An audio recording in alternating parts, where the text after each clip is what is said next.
Hello and good morning everybody. मैं वैशाली को आपका स्वागत करती हूँ हमारे चैनल पर। आप देख रहे हैं खबरें फटाफट। तो दोस्तों, आपके सुबह की शुरुआत करते हैं दिन भर की गर्मा गर्म खबरों के साथ। तो दोस्तों, आप तो जानते ही हैं कि हाल फिलहाल में देश और दुनिया में क्या कुछ हो रहा है।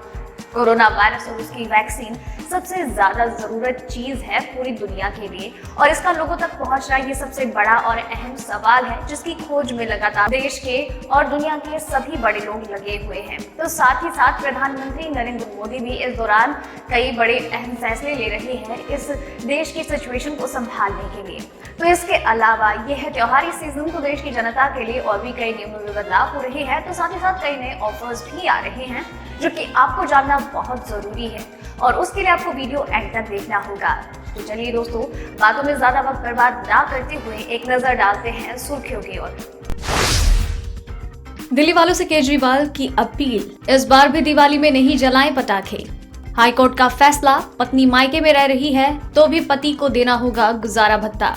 अमेरिका को चीन ने दी धमकी, कहा अगर ताइवान को हथियार बेचे तो उचित जवाब देंगे। वैज्ञानिकों ने बना ली कोरोना की सुपर वैक्सीन, रूप बदलेगा वायरस तो भी मार देगी। बैंक ग्राहकों के लिए बड़ी खबर, लॉकडाउन में समय पर चुकाई थी EMI, आज से कैशबैक आना हुआ शुरू। अब आप बिना मोबाइल और ATM कार्ड से निकाल पाएंगे पैसे, फिंगरप्रिंट से चल जाएगा काम। फ्यूल ऐप से आपका पेट्रोल डीजल का बिल हो जाएगा आधा, जानिए सब कुछ। जी हाँ दोस्तों, ऐसी और भी कई खबरें और अपडेट्स निकल कर सामने आ रही है, जिनकी सही और सटीक जानकारी हम आपको आगे इस वीडियो में देंगे। बस आप वीडियो के साथ एंड तक बने रहिएगा। तो चलिए थोड़ी सी बातें करते हैं, और आपसे एक बात कहनी है। ये इस वीडियो को बनाने में मुझे बड़ी मेहनत लगती है, और आप भी अपनी मेहनत, प्यार और सब्र के साथ इस वीडियो को एंड तक देखते हैं, उसका हम तहे दिल से शुक्रिया अदा करते हैं। आपका यही प्यार और सपोर्ट यूं ही बरकरार रखिए, क्योंकि आपका ये सपोर्ट हमें मोटिवेट करता है और भी अच्छे से काम करने के लिए, बेहतरीन काम करने के लिए, और हम लगातार आपके लिए बढ़िया काम करते रहेंगे। बस आप अपना ये सपोर्ट हमारे साथ यूं ही बरकरार रखिएगा। और साथ ही में वीडियो पसंद आती है तो अपने विचार साझा कीजिए, इसे लाइक भी कीजिए, बिकॉज ये भी एक मोटिवेशन होता है, और साथ ही साथ में इसे अपने फैमिली और फ्रेंड्स के साथ शेयर भी कीजिएगा। चलिए अब एक एक करके सारी खबरों के बारे में जान लेते हैं। कोरोना वायरस के दैनिक मामलों में हाल के दिनों में लगातार आ रही गिरावट के बाद आज फिर मामले बढ़े। पिछले 24 घंटे में संक्रमण के 50,209 नए मामले सामने आए। वहीं वायरस के कारण 704 मरीजों ने अपनी जान गंवाई। केंद्रीय स्वास्थ्य मंत्रालय के आंकड़ों के अनुसार पिछले 24 घंटे में कोविड-19 के 50,209 मामले सामने आए हैं। वहीं इस दौरान 407 लोगों की जान गई। देश में कोरोना वायरस से संक्रमित होने वाले लोगों की कुल संख्या 83,64,086 हो गई है। चलिए बढ़ते हैं अगली खबर की ओर।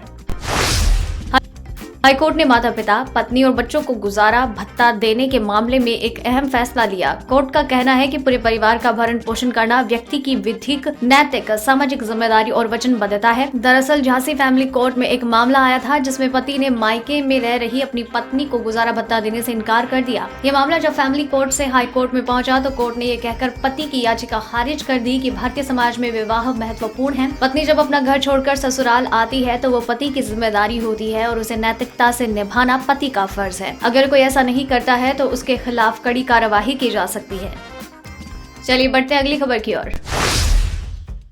दिल्ली के मुख्यमंत्री अरविंद केजरीवाल ने प्रदूषण और कोरोना से जंग लड़ने के लिए आज दिल्ली वासियों का आह्वान किया। उन्होंने दिल्ली वालों को दिवाली में पटाखे न जलाने और एक साथ लक्ष्मी पूजन के लिए कहा। केजरीवाल ने कहा कि सभी लोग दिवाली के दिन 7:39 पर लक्ष्मी पूजन एक साथ करें और कोरोना और प्रदूषण को भगाने का संकल्प करें। केजरीवाल ने ये बातें एक डिजिटल प्रेस कॉन्फ्रेंस के दौरान कही। उन्होंने कहा कि दिल्ली इस समय कोरोना और प्रदूषण से जंग लड़ रही है। हम सबके पूरे प्रयास हैं कि इन दोनों से हम जीत पाएं। प्रदूषण की वजह से कोरोना स्थिति और खराब हो रही है। चलिए बढ़ते हैं अगली खबर की ओर। चीन लंबे समय से दुनिया में माहौल खराब करने की कोई कोशिश नहीं छोड़ रहा। चीन ने भारत सहित तकरीबन अपने हर पड़ोसी देश के साथ विवाद खड़ा किया। अब चीन ने अमेरिका को भी धमकी दी। दरअसल चीन ने संकल्प लिया है कि अगर अमेरिका ताइवान को हथियार बेचने की योजना पर आगे बढ़ता है तो वो उचित और जरूरी जवाब देगा। चीनी विदेश मंत्रालय के प्रवक्ता ने कहा कि ताइवान को $60 करोड़ मूल्य के सैन्य ड्रोन की बिक्री चीन के आंतरिक मामलों में घोर हस्तक्षेप है और चीन की संप्रभुता और सुरक्षा हितों की गंभीर अनदेखी है। चलिए बढ़ते हैं अगली खबर की ओर। कोरोना के लिए सर्द मौसम, प्रदूषण और त्योहारों की भीड़ है किलर कॉम्बिनेशन, बढ़ सकती है मुसीबत। जी हाँ, दिल्ली पर डबल मुसीबत है। कोरोना की तीसरी लहर ने दस्तक दे दी है और पिछले कुछ दिनों से नए मामलों में लगातार बढ़ोतरी है। उधर बढ़ती ठंड के साथ प्रदूषण का स्तर भी बढ़ रहा है और दिल्ली की हवा खराब हो रही है। इस बीच राजधानी के बाजारों में त्योहारी सीजन के कारण हो रही भीड़ भाड़ ने परेशानी को 3 गुना बढ़ा दिया। कोविड-19 का इलाज कर रहे डॉक्टर्स ने सर्द मौसम, बढ़ते प्रदूषण लेवल और त्योहारों की भीड़ भाड़ को कोरोना के लिए किलर कॉम्बिनेशन करार दिया है। वो मानते हैं कि आने वाले समय में इस महामारी को फैलने से रोकना एक बड़ी चुनौती होगी और ये तब जब इसके बचाव का एकमात्र उपाय ज्यादा से ज्यादा सावधानी बरतना है। चलिए बढ़ते हैं अगली खबर की ओर। वैज्ञानिकों ने कोविड-19 के लिए एक ऐसी वैक्सीन बनाई है जो कई गुना ज्यादा एंटीबॉडीज पैदा करती है। इस वैक्सीन का जानवरों पर टेस्ट हुआ और उसके नतीजे चौंकाने वाले हैं। रिसर्च में यूनिवर्सिटी ऑफ वॉशिंगटन के कुछ एक्सपर्ट्स भी शामिल हैं। नैनो पार्टिकल से बनी कोरोना की नई वैक्सीन चूहों में उन लोगों से कई गुना ज्यादा न्यूट्रलाइजिंग एंटीबॉडीज पैदा करने में सक्षम है जो कोरोना वायरस से रिकवर हो चुके हैं। एक स्टडी के अनुसार चूहों में वैक्सीन की डोज 6 गुना कम करने पर भी 10 गुना ज्यादा न्यूट्रलाइजिंग एंटीबॉडीज जनरेट की है। इसके अलावा वैक्सीन ने शक्तिशाली बी सेल इम्यून रिस्पॉन्स भी दिखाया। इससे वैक्सीन के लंबे समय तक असरदार होने की उम्मीद को बल मिला है। दोस्तों, खबरें खत्म नहीं हुई हैं, खबरें अभी और भी बाकी हैं जो कि आपको जानना बेहद जरूरी है, जिनके बारे में हम आगे बात करेंगे। लेकिन साथ ही साथ में आपसे ये कहना चाहेंगे कि अगर आप चाहते हैं कि खबरों का ये सिलसिला अब तक यूं ही लगातार जारी रहे तो अभी चैनल को सब्सक्राइब कर लीजिए, साथ ही में बेल आइकन को दबा दीजिए ताकि नोटिफिकेशन आप तक लगातार आते रहें। तो चलिए दोस्तों, आगे बढ़ते हैं अगली खबर की ओर।